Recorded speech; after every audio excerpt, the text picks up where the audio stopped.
সাভারের আশুলিয়ায় অস্ত্র, গুলি ও মাদকসহ ৭ জনকে গ্রেপ্তার করেছে জামগড়া আর্মি ক্যাম্প। রাতভর আশুলিয়ায় গাজীরচট ও কান্দাইল এলাকায় অভিযান পরিচালনা করে তাদেরকে গ্রেপ্তার করে Jamgora army camp. Jamgora army camp জানায়, দীর্ঘদিন ধরে আশুলিয়ার গাজীরচট এলাকায় কিছু অস্ত্রধারী সন্ত্রাসী এবং মাদক ব্যবসায়ী তাদের সহযোগীদের সাথে নিয়ে এলাকায় তাসের রাজ্য তৈরি করেছিল।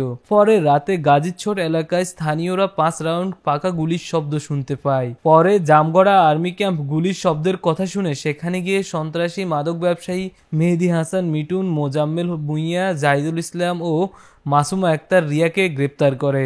এই সময় তাদের কাছ থেকে একটি পিস্তল, ৮ রাউন্ড গুলি, ২টি ম্যাগাজিন, ৭টি শটগানের কার্তুজ, ১৬টি পিস্তলের কার্তুজ, ৪টি চাপাতি, ছুরি, একটি শটগানের ব্যাটশট, একটি হকি স্টিক, ৩০৪০ পিস ইয়াবা, ৭০০ গ্রাম গাঁজা, ৪ লিটার বিদেশি মদ, ২টি ইলেকট্রিক শকার, ১৩টি মোবাইল, ৩টি ওয়াকি-টকি উদ্ধার করা হয়।